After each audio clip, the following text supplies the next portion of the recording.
Olá, mulher linda, sábia e que edifica o lar. Eu sou Eliane Cristine e estamos lendo o livro Levante-se e Ore, de Sheila Walsh. Esta leitura foi autorizada. Para a aquisição do livro, entre em contato com a editora Thomas Nelson ou com a Livrarias Família Cristã. Áudio número 11. Por que Deus diz não? Pai, eu oro pela amiga que me ouve.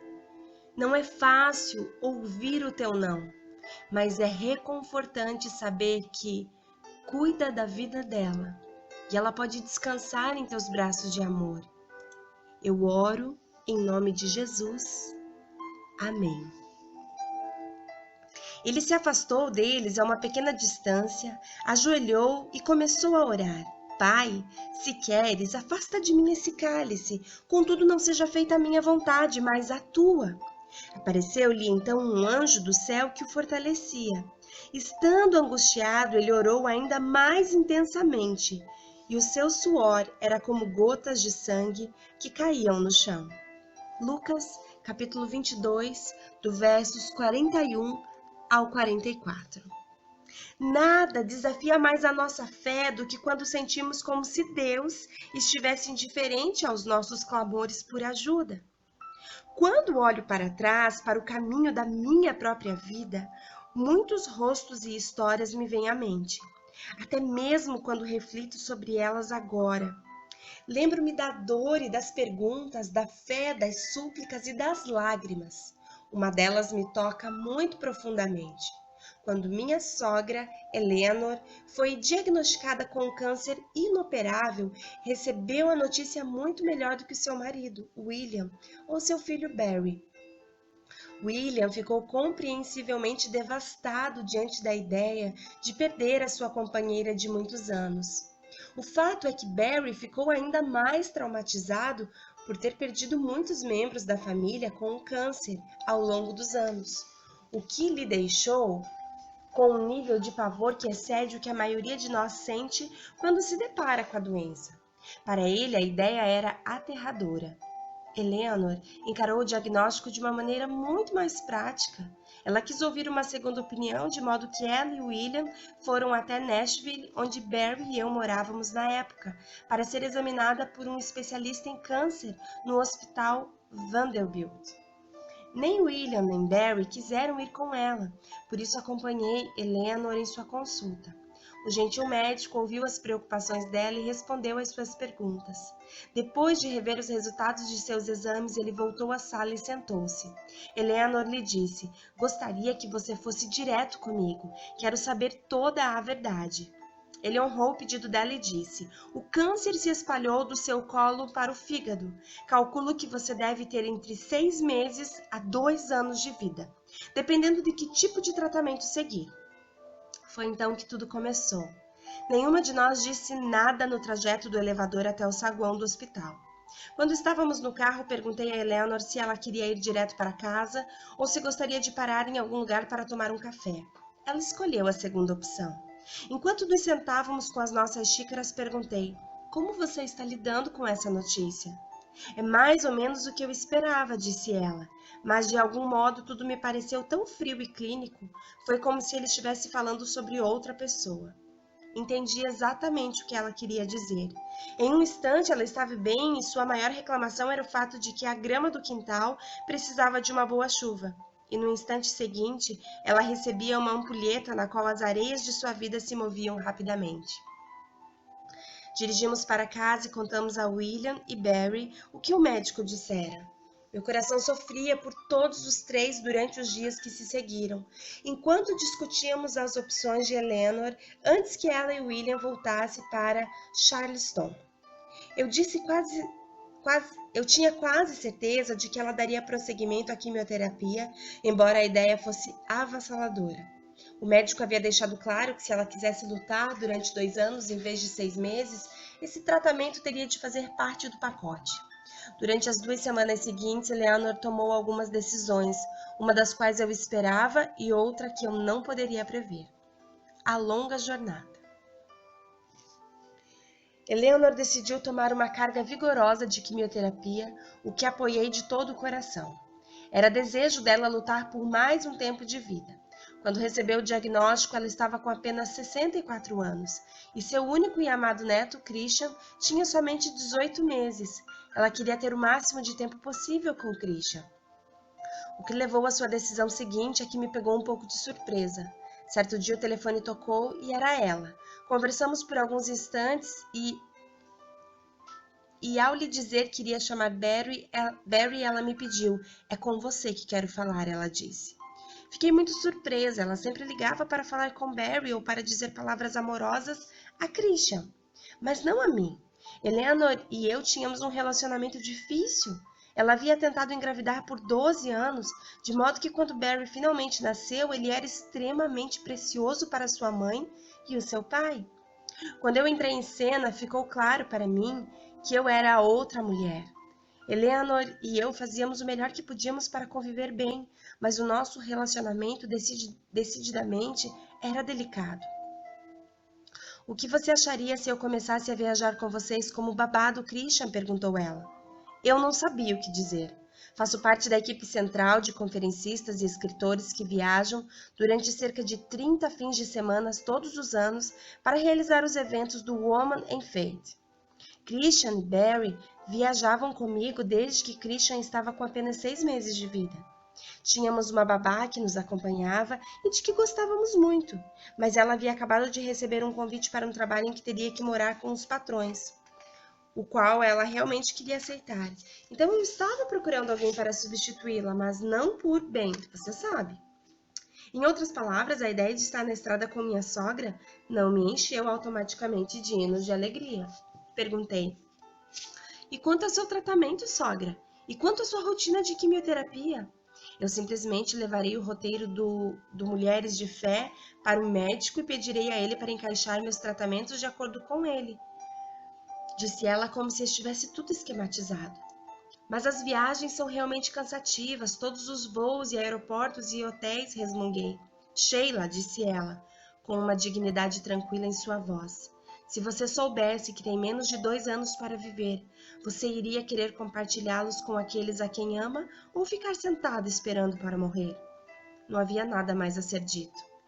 Eleanor e William se tornaram as babás do Christian. Foi difícil em princípio, principalmente porque eu me sentia culpada pelo estado dela.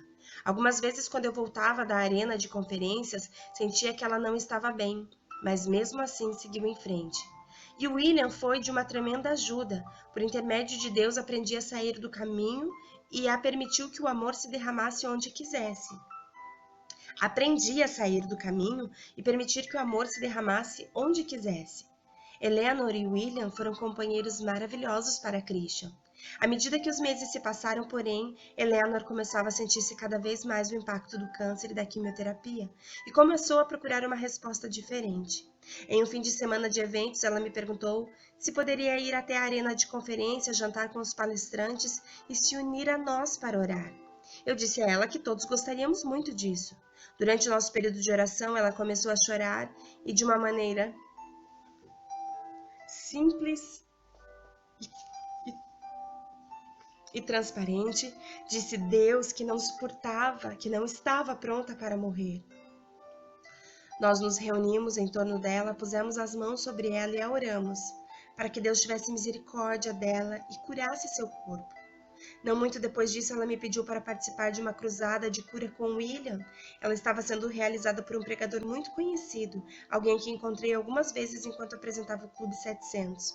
De modo que eu fiquei feliz em dizer sim. Foi maravilhoso ver Eleanor naquela noite, parecendo confiante enquanto recebia uma oração cheia de fé e certeza de que seria curada. Eu sabia que ela estava profundamente comovida e esperançosa de que Deus tivesse atendido às nossas preces. Todos nós estávamos esperançosos. Contudo, à medida que as semanas passaram, ficou claro que Eleanor estava perdendo a batalha contra aquele invasor voraz. Logo ela ficou incapaz de viajar conosco e durante a semana, Charleston passou a ser o nosso lar. Quando o fim se aproximou, nós nos revezávamos para ficar com ela à noite. Uma noite ela e eu tivemos uma conversa dolorosa. Eu pensei que Eleanor tivesse dormido. Chamei a enfermeira da casa de repouso e perguntei se poderia dar a ela um pouco mais de morfina, porque ela estava com dor, o que prontamente foi feito. Eleanor não podia mais engolir pílulas, então medi cuidadosamente um pouco do líquido e o misturei com um pouco de refrigerante de gengibre. Naquele momento ela estava deitada em silêncio. Se fosse você que tivesse câncer, Deus a teria curado, sussurrou Eleanor. O que você quer dizer? Bem, você viveu a sua vida para Deus e passou todo o seu tempo fazendo coisas para Ele. Você seria curada. Olhei para ela com lágrimas correndo pelo meu rosto. Sogra, Deus ama você exatamente da mesma maneira como me ama. Você não sabe disso?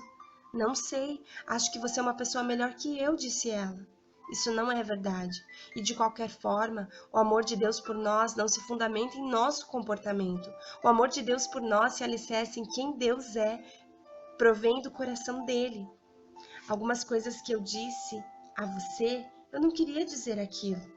Seu rosto de repente estava tão molhado quanto o meu. É claro que eu sei disso, falei. Você está com medo. Dizemos coisas que não queremos quando estamos com medo. Por que você acha que Deus não me curou, Sheila? Sussurrou ela soluçando baixinho. Não sei. Eu gostaria de ter respostas para você, mas não sei. Tudo o que sei é que Ele a ama. Sentei-me ao lado dela no leito, enquanto ela adormecia em meu ombro, minhas lágrimas molhavam seu lindo cabelo vermelho. Uau! Eu não sei quanto a vocês, mas eu, Eliane, já perdi algumas pessoas muito especiais para essa doença chamada câncer. Pessoas que serviam a Deus e eram retas diante do Senhor em integridade. Sim, eram pecadoras, mas caminhavam justamente diante de Deus. E eu me recordo que uma dessas pessoas nós oramos muito. Toda uma igreja se colocava de joelhos e clamava. Mas aprove ao Senhor nos dizer não. E ela combateu o bom combate, completou a carreira e guardou a fé. Eu não sei qual foi o não que Deus tem dito a você, mas seja valente, seja fiel, combata o bom combate. Todos nós estamos em combate. Nós estamos em combate nessa terra, nós estamos numa guerra iminente. A nossa luta é primeiramente contra a nossa carne, contra o nosso eu, contra o nosso ego. E posteriormente a nossa luta são contra as fortalezas deste mundo, contra o inimigo das nossas almas, contra os demônios, Satanás e seus demônios. Combata o bom combate. Guarde a sua carreira. Corra a sua carreira e guarde a sua fé. Você tem uma carreira para correr. Você tem um destino para correr. Você tem propósitos para viver. Enquanto estamos nesta terra, que possamos viver com excelência e que no dia que partirmos, as pessoas digam a nosso respeito que nós completamos a nossa carreira e que nós guardamos a nossa fé, que nós permanecemos fiéis diante do nosso Deus. Eu não sei qual não você recebeu, mas eu sei que o não é uma resposta amorosa da parte de Deus, de todo um cuidado que Ele tem sobre a sua vida, porque a palavra de Deus diz que os caminhos de Deus não são os nossos caminhos, que os pensamentos dele a nosso respeito não são iguais aos nossos. Ele tem pensamentos maiores, pensamentos de paz, pensamentos que nos levam a um propósito. O Senhor quer nos conduzir ao centro da sua vontade, ao plano perfeito que Ele tem para as nossas vidas.